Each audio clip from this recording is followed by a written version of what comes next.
Bonjour à tous. Nous avons vu dans l'heure précédente du cours dans quelles conditions le pouvoir exécutif avait fait irruption, en quelque sorte, comme nécessité dans les différents pays, en tout cas occidentaux. Ce qu'a montré l'histoire de l'entre-deux-guerres, c'est les formes d'exploration de cet exécutif. Les formes d'exploration que je vais essayer maintenant de décrire à partir de ces bords, c'est-à-dire à partir de ces points limites. Ce qu'a montré en effet l'histoire de l'entre-deux-guerres, c'est que les tentatives de prise en compte de l'exécutif, les tentatives aussi d'essayer de le réfléchir à l'intérieur d'une vision de la démocratie, se sont déployées dans trois directions. Une première direction, c'était d'intégrer l'exécutif dans la démocratie sur le mode de ce que j'ai appelé une démocratie d'autorisation, c'est-à-dire de nomination par le suffrage universel de l'exécutif. La perspective du suffrage universel a donc été là la voie première de considération d'une démocratisation de cet exécutif, avec ce qu'a montré l'entre-deux-guerres, le glissement possible et même rapide vers des régimes autoritaires. Les autres perspectives, au fond, elles s'inspirent assez directement des catégorisations de Rousseau. C'est de déplacer les termes du problème en considérant que la sphère de l'exécutif doit être soustraite à celle de la vie démocratique. C'est la distinction que faisait classiquement Rousseau entre souveraineté et gouvernement. La souveraineté est vraiment l'objet même de la vie démocratique. La souveraineté, c'est là que s'affirme la volonté générale, alors que le gouvernement est une activité subordonnée et n'a donc point besoin d'être régi démocratiquement. Et cette soustraction de la sphère de l'exécutif à celle de la vie politique démocratique s'est développée sur deux modes. Un premier mode, c'est la dépolitisation, en considérant que l'essentiel de l'activité du pouvoir exécutif était de l'ordre d'une administration, et donc sorti du champ de la démocratie par la réduction à une considération gestionnaire. Le deuxième mode de sortie de la sphère politique démocratique, c'est celui de la radicalisation, de considérer qu'il fallait soustraire l'exécutif au champ de la démocratie, car il est impossible d'intégrer dans la démocratie les problématiques de l'urgence, et qu'il est impossible d'intégrer dans la démocratie la gestion de la singularité absolue, quand la réalité est celle de l'exception. D'où ces trois perspectives entre lesquelles va s'organiser la vision de l'exécutif dans l'entre-deux-guerres. L'exécutif réduit à la gestion de l'état d'urgence, l'exécutif réduit à une problématique gestionnaire, et l'exécutif considéré dans la perspective d'une démocratie d'autorisation, nous allons le voir, qui glissera rapidement vers une célébration et un développement pratique de régimes autoritaires. C'est donc dire que la façon dont on peut réfléchir cet exécutif après la Première Guerre mondiale nous oblige à faire une césure avec deux expériences précédentes. Car il y a eu deux expériences précédentes avant le XXe siècle de tentatives de gestion, mais on va le voir que le mot démocratique ne s'applique pas véritablement, en tout cas de nomination par le suffrage de l'exécutif, c'est l'expérience américaine et l'expérience de 1848. Je voudrais d'abord montrer comment l'expérience de nomination du président aux États-Unis à partir de 1787, en fait, n'était nullement le prélude à une vision de l'intégration de l'exécutif dans la démocratie. On le sait, la Constitution américaine avait institué en 1787, sans qu'il n'y ait de débat, la fonction de président des États-Unis d'Amérique. Les pères fondateurs avaient alors voulu faire exister un pouvoir exécutif fort. Ils avaient estimé avec Hamilton que l'énergie de l'exécutif est un caractère directeur de la définition d'un bon gouvernement et qu'il était appelé à être mis en une seule main. Et pour cela, ils avaient refusé la tentation de le concevoir comme pluriel, pensant que s'il était mis entre une seule main, il serait aussi efficace que responsable. Et cette vision d'un exécutif énergique et unitaire contrastait alors singulièrement avec l'expérience française. En effet, on l'a vu, jamais, ni en 1789 ni en 1793, on n'avait tenu en France un tel langage. Il n'y avait en Amérique aucune obsession, comme en France, d'écarter les personnalités jugées excessives, pour deux raisons. D'abord, la figure de Washington surplombait alors avec évidence l'esprit des rédacteurs de la Constitution. L'institution d'un président aux États-Unis ne s'inscrivait donc pas dans une pure construction constitutionnelle. Elle avait un visage qui symbolisait l'unité de combat des confédérés en lutte contre le joug britannique. Visage unanimement respecté, assimilé à une histoire de liberté et d'affirmation positive.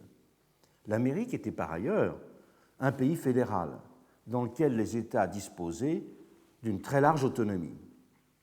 À l'origine, les pouvoirs du président étaient ainsi presque inexistants en matière intérieure. L'administration qu'il était appelé à diriger ne comptait d'ailleurs que quelques centaines de personnes. Et celui-ci exerçait surtout une fonction de représentation du pays et avait au fond comme titre le plus important d'être le commandant en chef des armées. Et une conception énergique de l'exécutif n'avait ainsi aux États-Unis rien à voir avec l'idée d'une omnipotence et l'idée d'une omniprésence. Et dans ces conditions, le spectre d'un possible glissement vers un pouvoir despotique n'avait jamais tourmenté les esprits. Fait significatif, il fut d'abord envisagé de lui confier un très long mandat, alors même qu'en matière de représentation, on avait considéré des mandats très courts, 2 ans et même au début envisagé 1 an. Et le terme de 7 ans avait ainsi été envisagé dans un premier temps par Madison, avant que le chiffre de 6 ans ne fasse converger, dans un premier temps en tout cas, les opinions au sein de la Convention fédérale.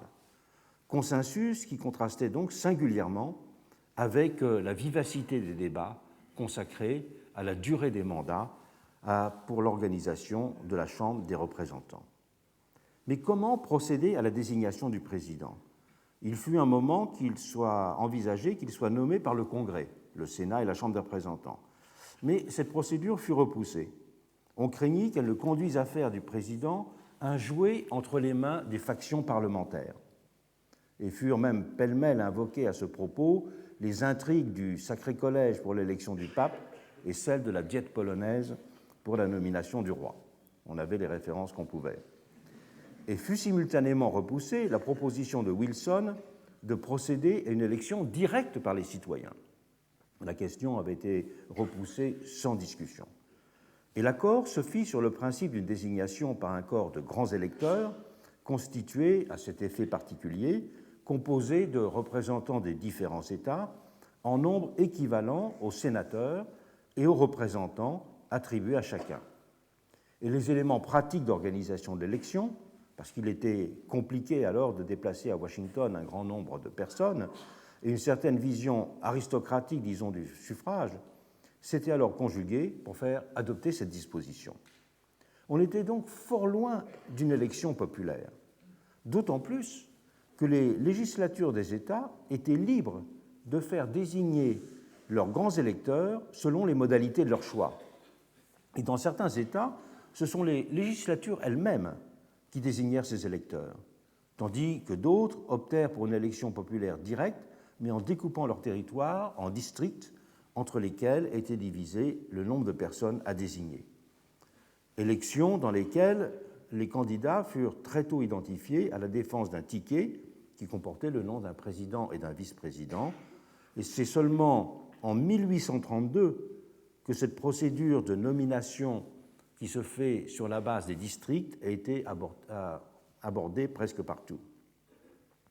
Mais ce n'est que très progressivement que le choix des candidats impliquera les citoyens eux-mêmes. Dans un premier temps, c'était l'affaire des seuls caucuses, composés de personnalités locales autodésignées. Et ce fut progressivement, à partir, disons, de Jackson, celle des conventions de partis. Et en fait, il fallut attendre le début du XXe siècle pour que le système des primaires fasse son apparition et commence vraiment à modifier substantiellement le sens de l'élection du président. Le système des grands électeurs, à partir de l'installation des primaires, produisant des effets non pas équivalents, on l'a bien vu encore dans plusieurs élections récentes, mais des effets quasi équivalents à ceux d'une élection directe au suffrage universel. Aux yeux de l'observateur européen du XIXe siècle, l'élection du président américain ne revêt donc pas le caractère d'une élection au suffrage universel. Et le fait d'un exécutif républicain reposant sur une seule tête était renvoyé aux conditions spécifiques de l'indépendance du pays, autant qu'à son organisation fédérale et à sa faible population. On ne voyait pas sur ce point spécifique que l'Amérique puisse dessiner un quelconque avenir de la constitution du pouvoir exécutif. Nul n'aurait donc songé à voir dans l'institution présidentielle américaine l'expression d'une forme de démocratie plébiscitaire qui aurait dessiné un horizon à l'histoire à venir des démocraties. De la même façon, l'expérience de 1848 en France a été un moment qui a plus été celui d'une parenthèse que celui d'une inauguration. Car cette élection au suffrage universel, j'en avais dit quelques mots l'an dernier, a été adoptée sans que cela donne lieu à de véritables débats. Et tout s'est passé en fait assez simplement. Lors de la réunion concernée du comité de constitution, qui était présidé par Cormenin, lorsqu'on avait été abordé la question du mode de nomination de la tête de l'exécutif, 3 options avaient de prime abord été envisagées. L'exercice direct du pouvoir exécutif par l'Assemblée, je dirais dans la continuité révolutionnaire, par l'entremise de délégués de l'Assemblée, la formation ensuite d'un exécutif collégial, là aussi renvoyant à l'expérience révolutionnaire, et la mise en place d'un président. Et la dernière formule fut adoptée sans guère de discussion parce qu'en fait, elle était celle qui ne renvoyait pas à des expériences diverses, mais toutes jugées non concluantes de la Révolution. Alors qu'à l'inverse, l'exemple américain, qui au fond était mal connu, était auréolé du type de prestige d'un type de république qui était alors rituellement opposé à celle de la république conventionnelle. Dans les années 1840, en effet, cela avait été vraiment un leitmotiv des débats politiques que d'opposer la république conventionnelle, supposée avoir des accents robespierristes, et la république américaine. Et la présence de Tocqueville et de Beaumont, la commission ne comptait qu'une douzaine de personnes, mais la présence de Tocqueville et de Beaumont parmi les membres de ce petit comité avait là très certainement compté. La question qui fut la plus discutée fut en revanche celle d'une éventuelle rééligibilité. Et le projet initial du comité de constitution n'avait pas envisagé cela. Mais ce qui fut véritablement discuté, c'est le mode de nomination effectivement du président. Il y avait eu tout un courant qui s'était manifesté autour notamment d'Armand Marat, de Dufaure, pour proposer une élection par l'Assemblée, ou bien au moins une sélection par l'Assemblée des différents candidats qui ensuite, dans ce cas-là, seraient soumis au suffrage universel. Mais c'est en fait le principe de l'élection directe par les citoyens, sans restriction de candidature, qui sera finalement retenu, avec seulement, pour être élu, la nécessité d'avoir au moins 2 millions de suffrages, ce qui était tout de même un nombre assez modeste, disons. Et toute autre formule était alors apparue comme diminutive de la souveraineté nationale.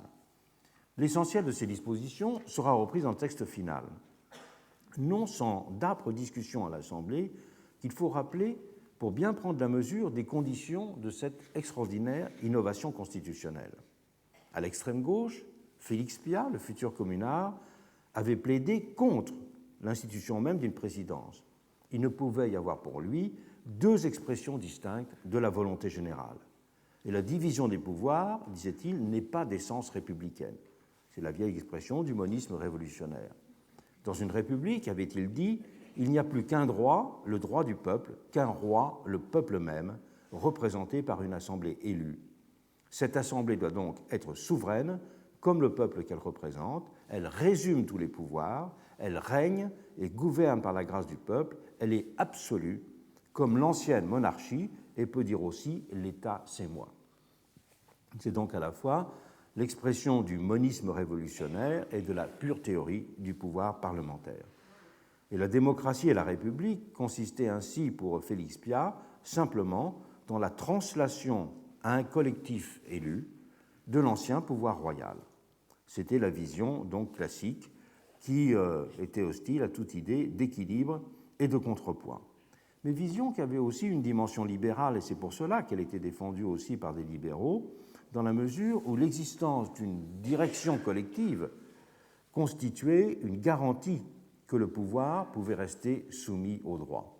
Alors qu'à l'inverse, l'élection d'un seul, surtout s'il était considéré comme responsable, lui donnerait une force immense, presque irrésistible, disait Piat, et virtuellement menaçante.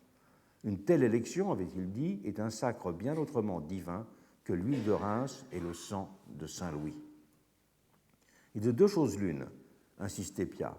Si le président est plus faible que l'Assemblée, c'est la voie ouverte à l'impuissance et à l'ingouvernabilité, mais s'il est plus fort, il le sera nécessairement beaucoup trop. Et alors, il aura une puissance supérieure à celle d'un monarque constitutionnel irresponsable. Et donc, le système, estimait-il, était dangereux car structurellement instable, trop faible ou trop fort. Et Félix Piat oubliait certes de mentionner la fonction d'un Conseil des ministres qui, lui, aurait bien été responsable devant le Parlement. Mais l'argument du conflit des légitimités et de sa trop grande force ou de sa trop grande faiblesse était évidemment fort. D'autant plus qu'était pas véritablement pertinente, disait Piat, la comparaison avec l'exemple américain.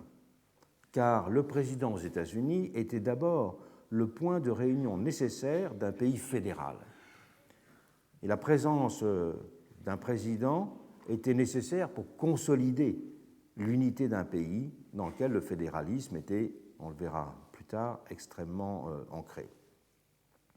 En démocrate d'extrême gauche, Piat ne pouvait certes pas récuser l'idée d'une élection par suffrage universel, mais il pouvait repousser l'institution de la fonction concernée.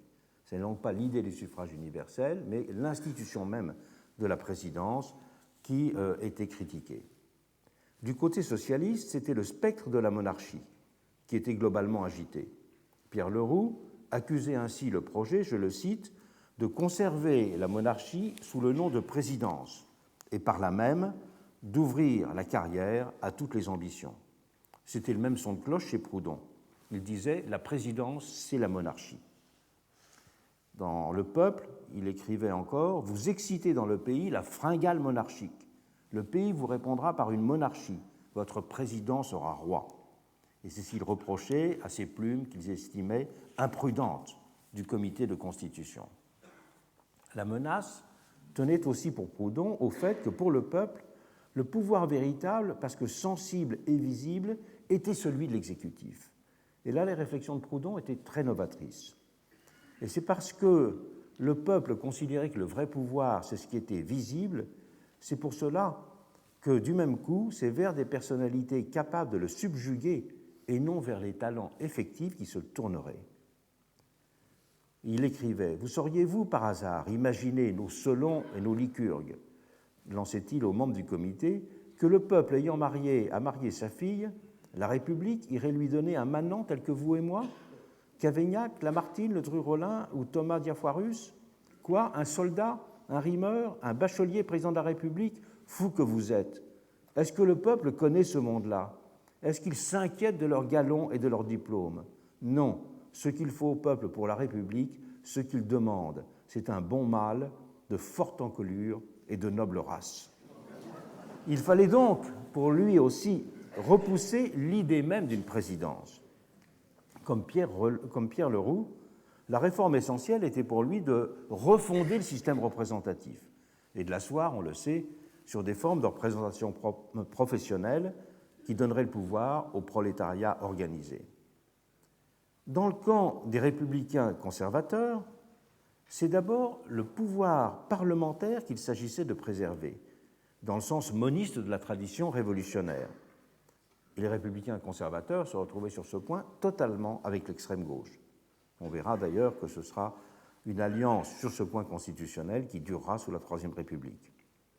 Et le système représentatif dont il était issu avait en outre pour eux la vertu sociologique majeure de tenir à distance les passions populaires et de maintenir le pouvoir entre les mains des élites du pays. Ces républicains conservateurs n'allaient cependant pas jusqu'à repousser l'idée d'une présidence, tant l'attrait diffus du modèle américain exerçait aussi ses effets sur eux. Jules Grévy, dont c'était la première grande intervention parlementaire, avait plaidé ainsi pour la prééminence de l'Assemblée, mais appelé, lui, à faire élire par ses soins un chef de gouvernement, également révocable par elle. Il avait surtout mis en garde contre le danger bonapartiste. Oubliez-vous, avait-il dit, que ce sont les élections de l'an 10 qui ont donné à Bonaparte la force de relever le trône et de s'y asseoir. Voilà le pouvoir que vous élevez. Êtes-vous sûr qu'il ne se trouvera jamais un ambitieux tenté de s'y perpétuer?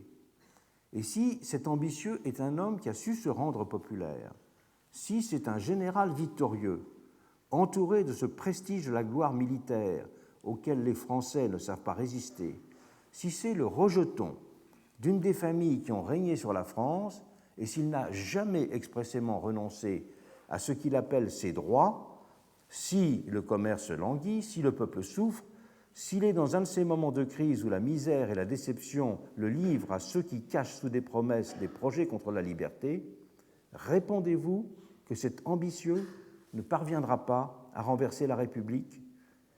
Et les peurs conservatrices, pourrait-on dire, se liaient chez lui à la hantise du bonapartisme ainsi, pour repousser l'élection au suffrage universel.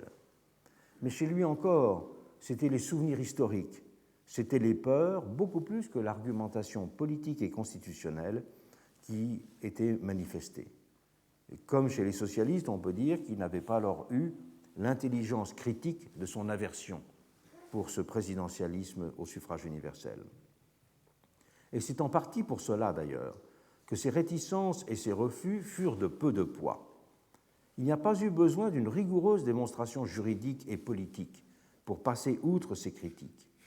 Il n'y a pas eu alors deux conceptions de la démocratie et du pouvoir exécutif qui sont affrontées dans un débat argumenté et consistant.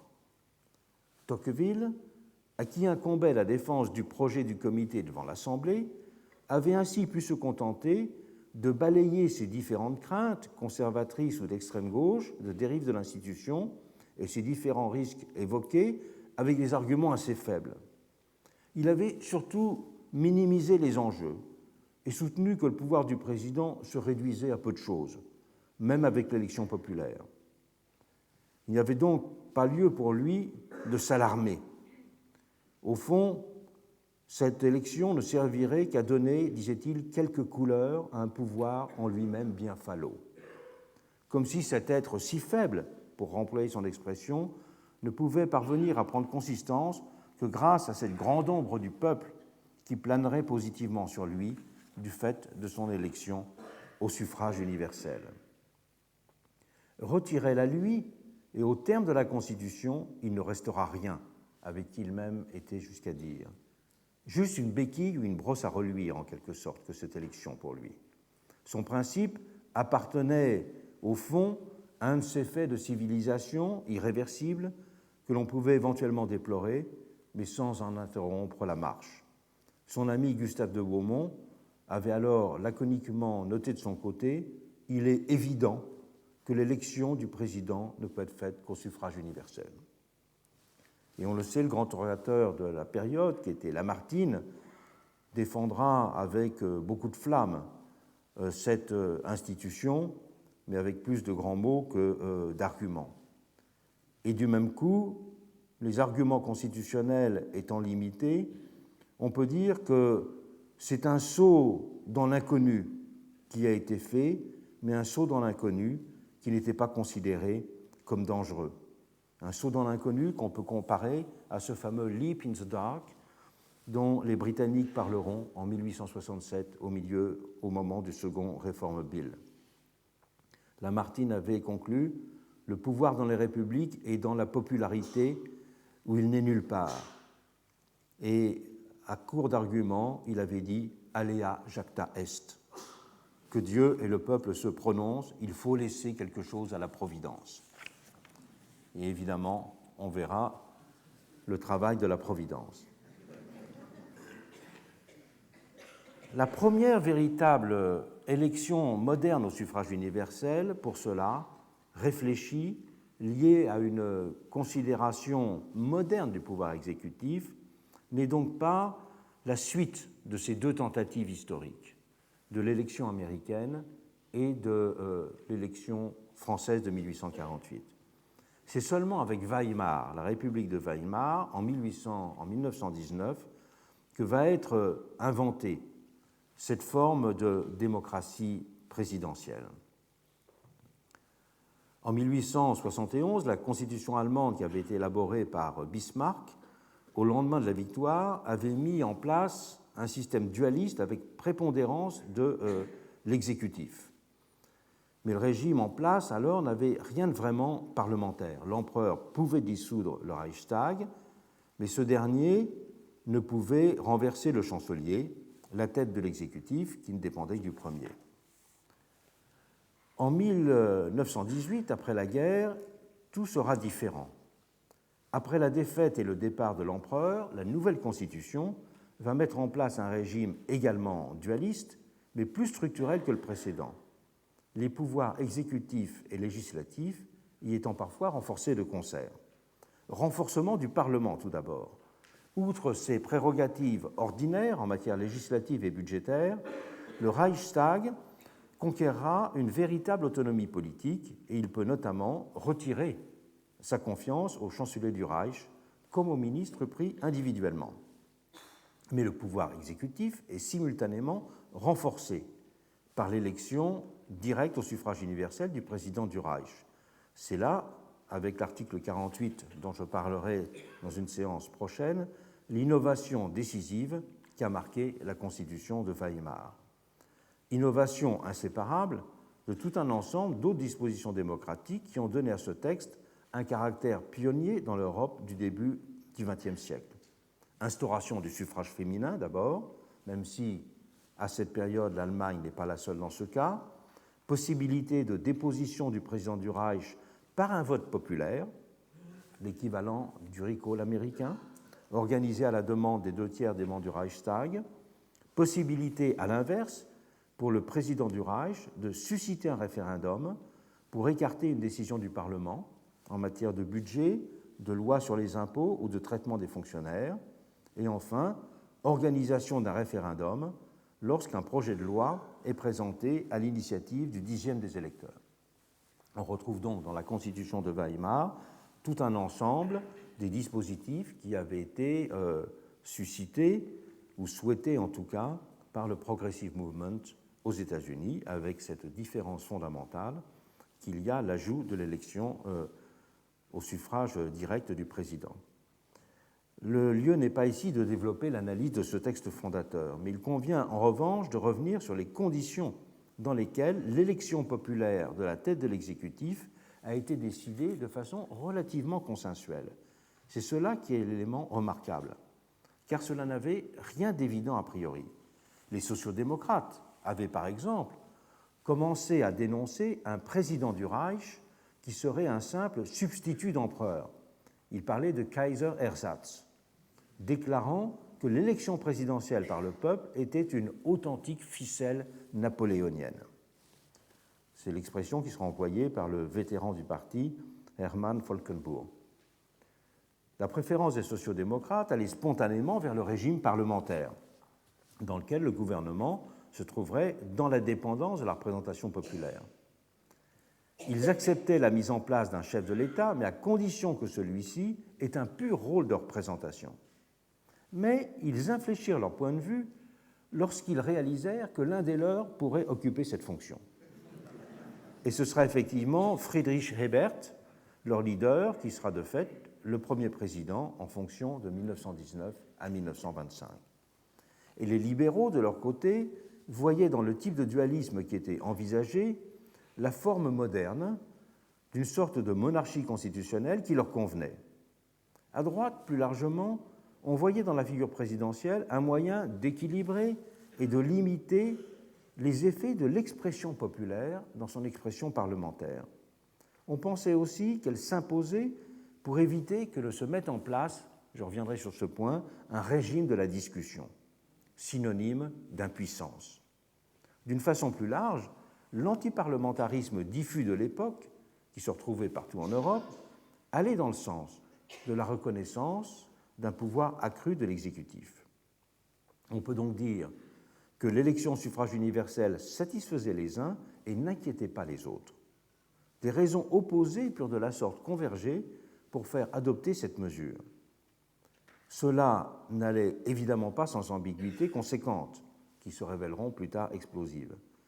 Alors que les sociodémocrates avaient accepté une présidence élective, ils rejetaient ainsi vivement l'idée d'un chef plébiscitaire du Reich conçu comme contrepoids au Parlement. Ils avaient considéré comme démocratique une élection au suffrage universel, mais ils continuaient à défendre sur le fond les principes du régime parlementaire, même s'ils acceptaient que ce régime parlementaire soit amendé par les mécanismes référendaires auxquels j'ai rapidement fait allusion tout à l'heure. Et ils restaient en cela, d'abord et avant tout, les ardents défenseurs d'une démocratie des partis. D'autres, à l'inverse, célébraient la montée en puissance du pouvoir exécutif qui s'opérait de cette façon. De façon décisive, mais non moins présent dans les débats publics, la question de l'organisation du pays en Länder, dans le contexte de la prépondérance de la Prusse, avait aussi beaucoup compté pour justifier une appréhension vigoureuse du rôle de l'exécutif et du pouvoir présidentiel en particulier. La question de l'hégémonie grand-prussienne avait ainsi été au cœur des réflexions des deux grands inspirateurs du texte constitutionnel, Hugo Preuss et Max Weber. Même s'ils ne s'accordaient pas sur les conditions à mettre en œuvre pour rompre cette hégémonie, Preuss voulait découper la Prusse en 10 Länder, tandis que Weber, plus réaliste quant à la persistance prévisible de l'État prussien, envisageait plutôt des garde-fous institutionnels. Mais tous les deux voyaient dans la limitation des pouvoirs du Parlement un élément clé de solution au problème fédéral allemand.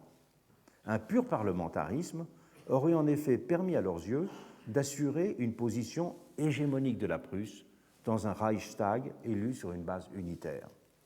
Il était donc aussi décisif, dans la même perspective, que le président ne tienne pas son pouvoir du Reichstag, d'où l'importance d'une élection au suffrage universel direct dans ce cadre.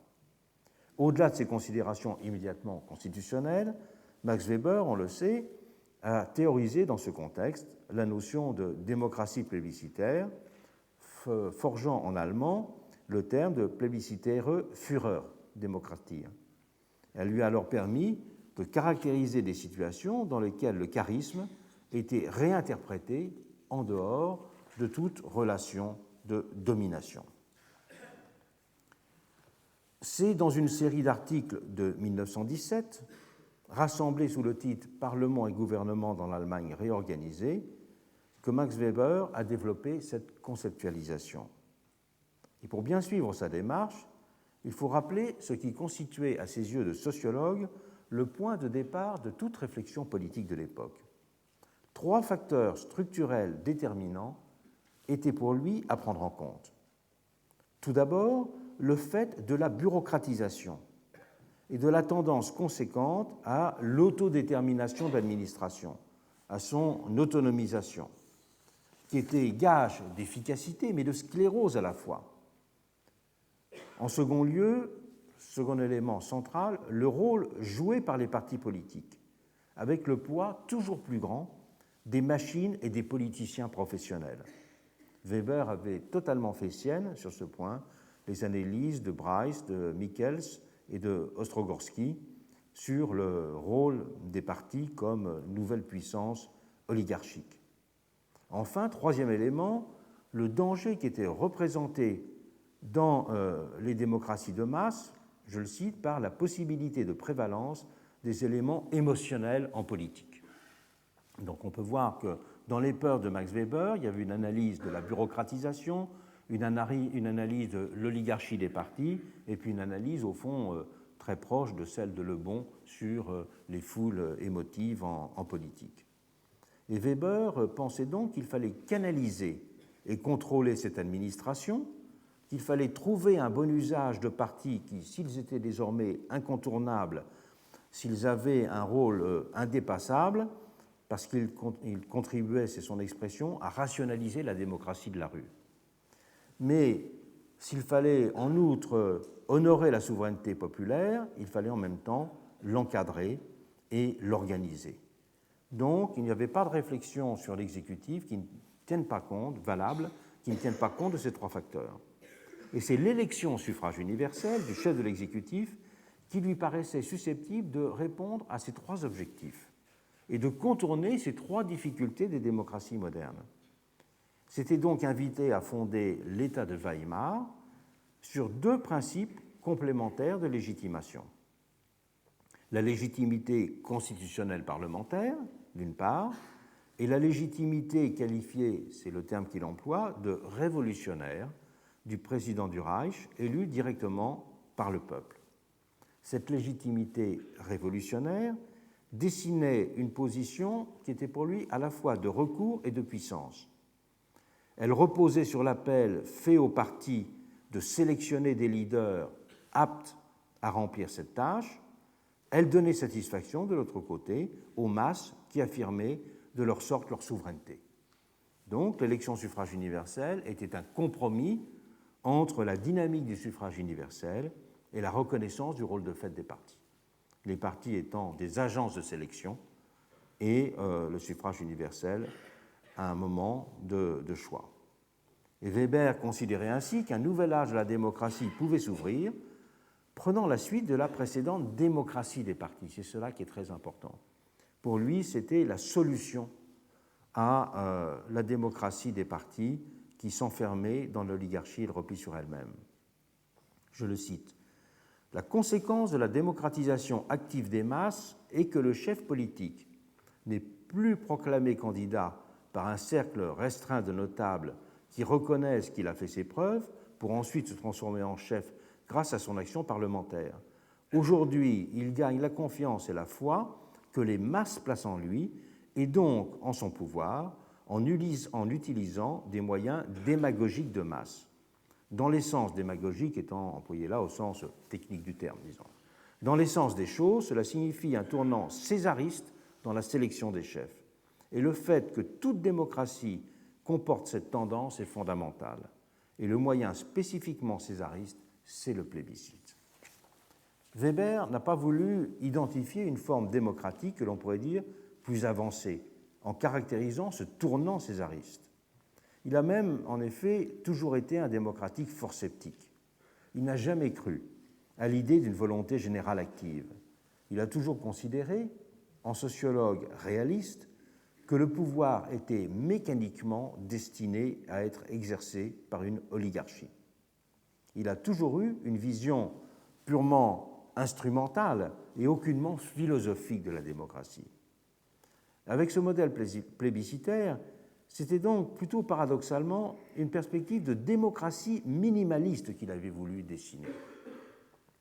Alors que les théoriciens qui le suivront de la démocratie minimaliste seront des théoriciens qui penseront directement en termes de retour à des formes d'oligarchie, lui pensera que la démocratie minimaliste moderne, c'est une démocratie qui repose sur l'élection de l'exécutif au suffrage universel, car il dit « l'homologation du commandement est la fonction première de l'électorat ».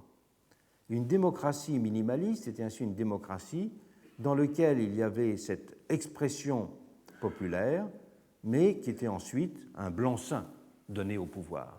Donc l'élection n'était pas une procédure de contrôle, l'élection était une procédure d'autorisation qui donnait un blanc-seing. On pourrait dire en ce sens qu'il a entendu faire un usage conservateur du césarisme. Et là, il serait très intéressant, je n'y insiste pas, mais de faire le parallèle et de montrer les différences avec l'approche de la théorie minimale qu'il y avait chez Schumpeter.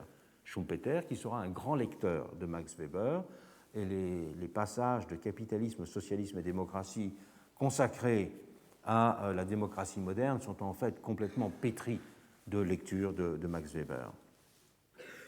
Weber, il faut le souligner fortement, ne craignait pas qu'une telle démocratie plébiscitaire puisse régresser en dictature charismatique, même s'il reconnaissait qu'il n'y avait pas d'impossibilité en principe. La menace moderne, en effet, elle était pour lui d'abord celle du poids croissant des machines partisanes qui engendraient, disait-il, une ankylose bureaucratique croissante de l'activité politique volontariste et qui freinait l'accès au pouvoir des fortes personnalités. Le danger moderne, c'était donc la bureaucratisation et l'ankylose, et non pas le césarisme au sens français du terme. Il croyait aussi, d'un autre côté, que les masses resteraient durablement encadrées par des grands partis, même si émergeaient simultanément de nouvelles procédures référendaires. Et décédé en 1920, Weber aurait probablement été surpris de découvrir qu'un de ses lecteurs les plus attentifs avait été quelques années plus tard Carl Schmitt. Il est vrai aussi qu'il n'avait pas eu le temps de prendre la pleine mesure des effets problématiques du caractère hybride de la Constitution de 1919. Carl Schmitt, qui ne gardera de Weber que l'idée de légitimité démocratico-plébiscitaire, opposée aux partis politiques, contre le fait parlementaire, érigera cette dernière en pivot de redéfinition d'une démocratie radicalement illibérale. Carl Schmitt, qui a repris la conception du président du Reich élu du peuple comme chef politique, en fait, l'a poussé aux limites extrêmes du possible, en rejetant loin en arrière les éléments constitutionnels avec lesquels Weber pensait au contraire contraindre le chef à confirmer continuellement son don charismatique. La vision weberienne du tournant césariste est inséparable d'une appréhension du pouvoir politique comme étant de nature essentiellement exécutive. L'exécutif avait pour double caractéristique aux yeux de Weber d'être un pouvoir directement actif, il consiste à prendre des décisions exercées par des individus.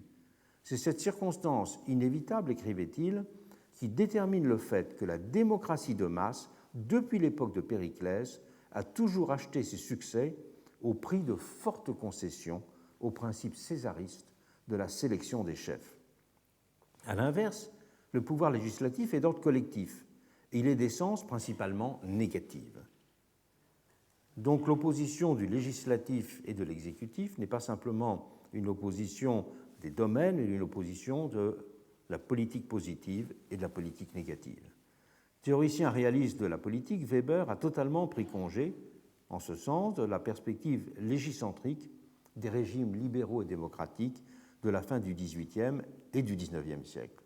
Et il a aussi compris que la perception sociale de la volonté politique n'était plus celle de règles qui exprimaient une volonté générale, mais bien celle d'un ensemble de décisions spécifiques immédiatement sensibles.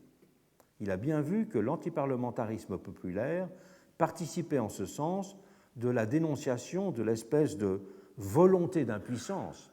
C'est comme cela c'est l'expression qu'il emploie dans son grand article Parlement et gouvernement, caractérisant en son essence l'activité du Parlement et celle des partis.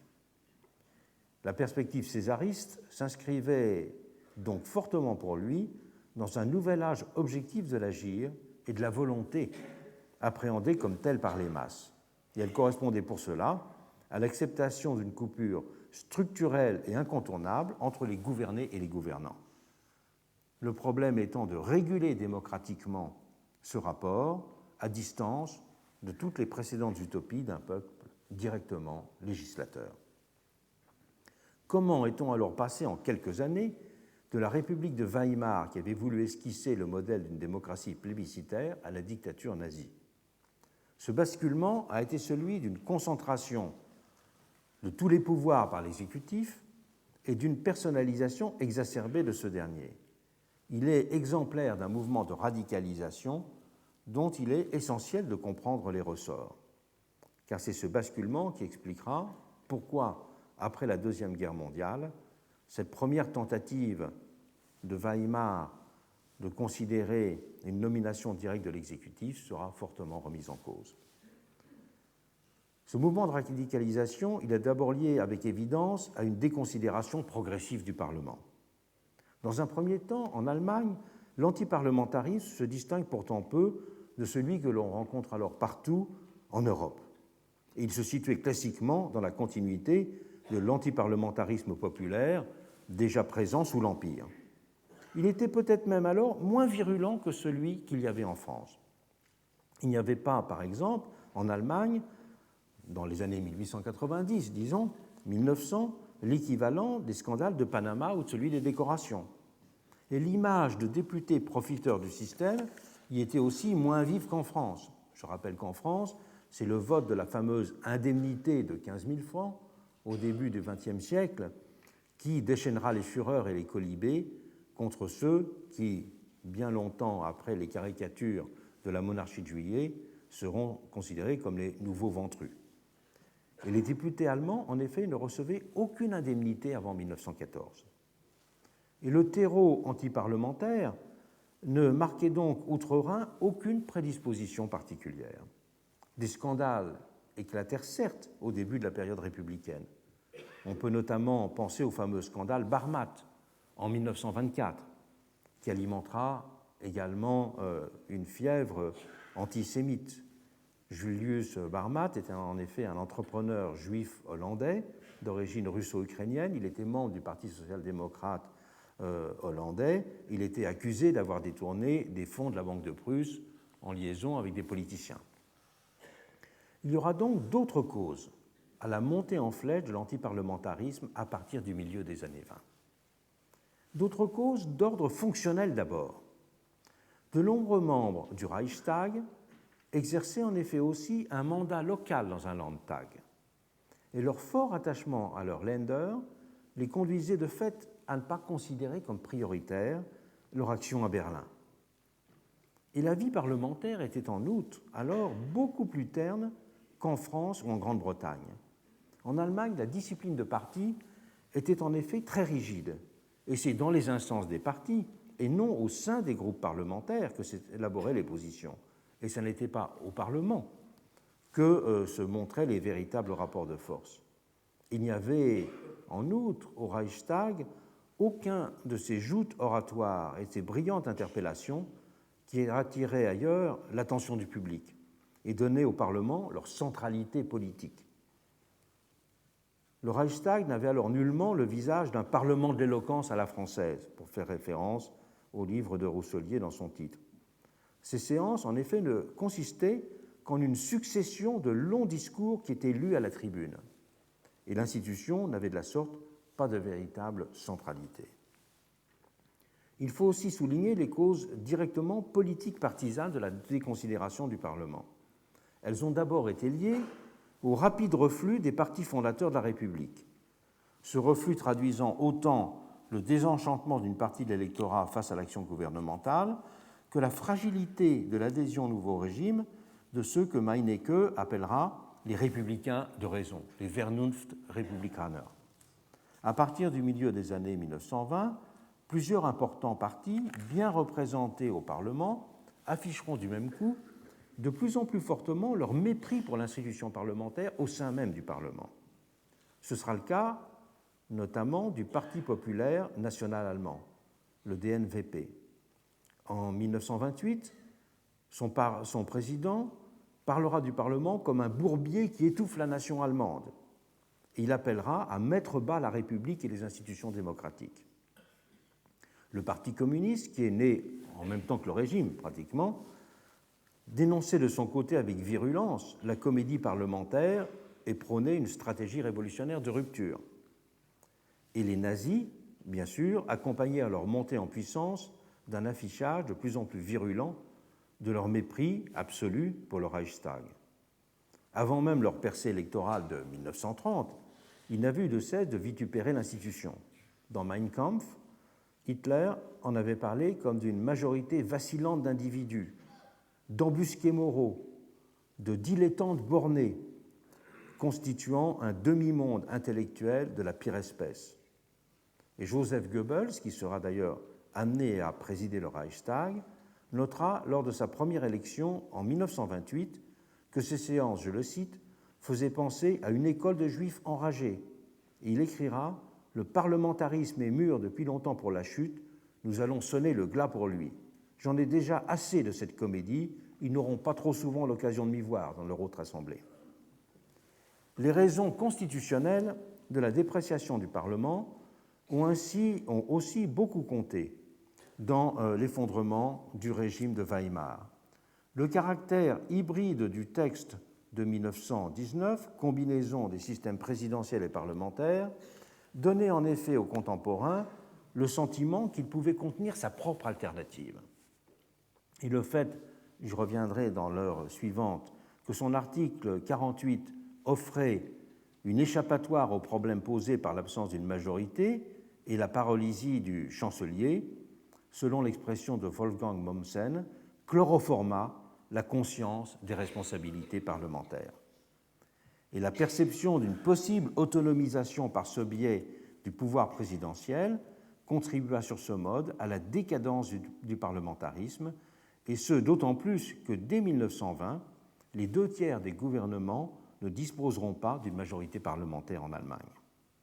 Et en dehors même des procédures prévues par l'article 48, le Reichstag vota dès 1919 des lois cadres qui accordaient au gouvernement le droit d'agir directement par décret dans certains domaines, tandis que le président, Ebert le Premier, prendra à de nombreuses reprises des décrets d'urgence sur la base de cet article 48.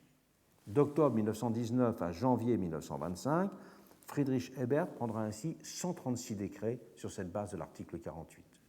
L'article 48, qui était un article qui mentionnait dans son paragraphe 2 que le président d'Empire peut prendre toutes les mesures nécessaires au rétablissement de la sécurité de l'ordre public et au besoin d'intervenir en employant la force armée.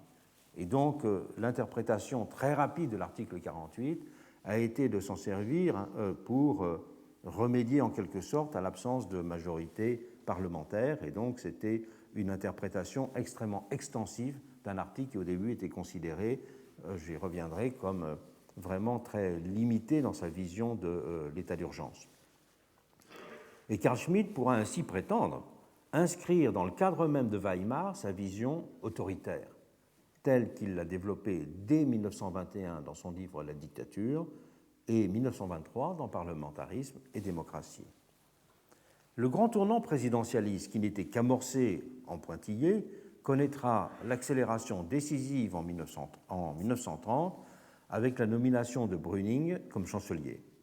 Ne disposant pas d'une majorité positive, il cherchera à gouverner de la façon la plus indépendante possible du Reichstag. Et le Parlement sera alors supplanté par le pouvoir exécutif législateur avec le recours accéléré à l'article 48. Brüning le fera en bénéficiant de ce qu'on appelait alors en Allemagne une majorité de tolérance qui était permise par le refus du SPD de s'associer aux partis extrémistes pour faire chuter le gouvernement, le KPD et le NSDAP. En pouvant de la sorte constituer un gouvernement présidentiel explicitement antiparlementaire, Brüning marquera l'inflexion irréversible du régime. Et à partir de juillet 1930, le président Hindenburg sera l'opérateur de ce tournant en multipliant le recours au décret d'urgence. Il en prendra 116 en 18 mois. Alors même, c'est ce qui est significatif, que le Reichstag écourtait parallèlement ses sessions et réduisait notablement son activité. Et la pratique de la dissolution, à laquelle il recourra, on le sait, accentuera le déséquilibre. Et lorsqu'il sera nommé chancelier en 1932, von Papen prolongera le mouvement, mais en l'inscrivant cette fois clairement, ce sera le basculement décisif dans la perspective d'une transition de fait vers un nouveau régime.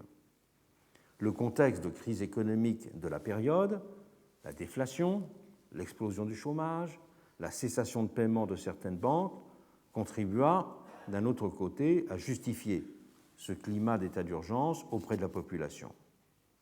Au-delà de ces différents facteurs politiques et constitutionnels, c'est aussi l'inadaptation du système politique existant aux structures et aux attentes de la société allemande de l'époque qui précipita le déséquilibre entre le législatif et l'exécutif. Je m'appuie sur ce point sur un livre qui vient de paraître de Nicolas Patin qui s'appelle La catastrophe allemande et qui est un livre qui est très intéressant sur la période de Weimar et qui complète bien la synthèse récente de très bonne qualité faite par Bechler.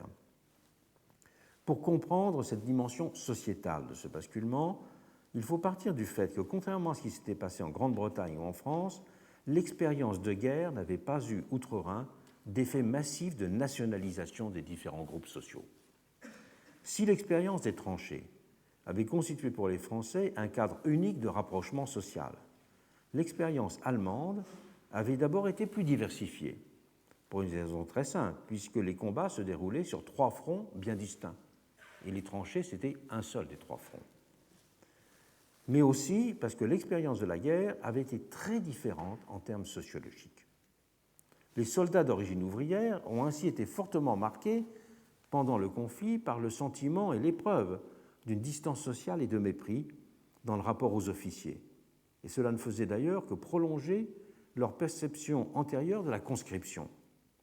Dans les milieux bourgeois, on considérait positivement qu'on faisait le service militaire. Mais dans les milieux populaires, on ne parlait pas de service militaire. On disait simplement « je vais aller chez les Prussiens ». Cela n'empêchait pas que l'esprit de 1914, avec l'aspiration au dépassement des différences de classe qu'il exprimait, ait nourri des attentes assez largement partagées. Mais cet esprit de 1914 n'avait pas produit d'effet dans la réalité, comme il y a eu des effets produits dans la société française ou anglaise. D'où aussi une forme sociologique de défiance vis-à-vis du monde parlementaire, le Parlement apparaissant comme le reflet des vieilles divisions sociales. Il restait, à bien des égards, l'expression d'une société d'ordre et de classe, alors que le pays, en fait, avait déjà commencé à faire son entrée dans une société de masse. C'est dans ce contexte que les nazis remporteront leur succès électoral de 1933. L'attente d'un pouvoir exécutif fort dans un moment de crise économique dramatique, d'antiparlementarisme dont j'ai rappelé les termes, et de promesses d'unité sociale. Ce sera la force du slogan « Ein Volk, ein Reich, ein Führer ». C'est ces éléments qui avaient constitué le terreau favorable à la victoire.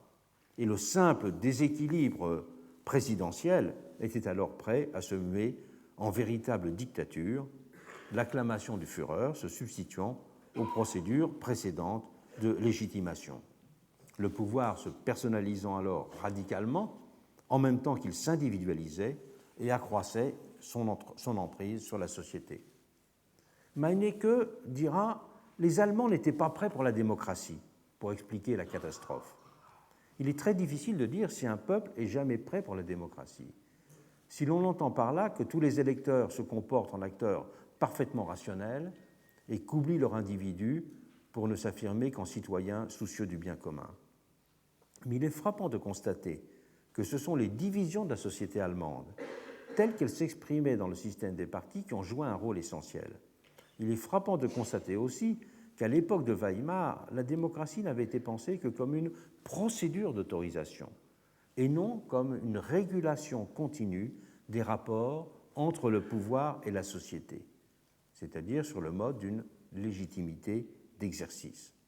C'est pourquoi en Allemagne, la démocratie d'autorisation a pu se dégrader en dictature de l'exception. Au regard de cette question de la personnalisation du pouvoir, on peut distinguer 2 figures et 2 rhétoriques de totalitarisme. Le modèle de l'individualisation radicale.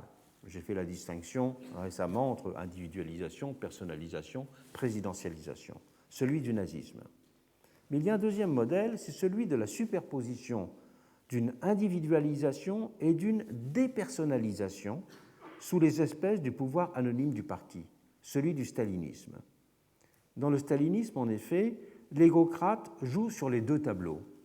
Il est à la fois l'individu qui incarne le parti, l'individu qui incarne le pays, et en même temps, il n'est que le porte-parole de la voix anonyme du parti. Le parti pense que, le parti a décidé. Et la force la force et la différence du totalitarisme soviétique aurait été justement de mêler de façon originale ces figures de hyper-individualisation et de dépersonnalisation sous les espèces du parti. Mais ces deux figures auront en commun de s'inscrire dans une même rhétorique de l'incarnation, même si ce sera, selon deux régimes différents, on peut dire un régime immédiat de l'incarnation dans le cas du Führer, un régime médiatisé pour le premier secrétaire. Je m'arrête là 1 ou 2 minutes avant de continuer tout à l'heure par la description de la seconde figure qui est celle de l'exception.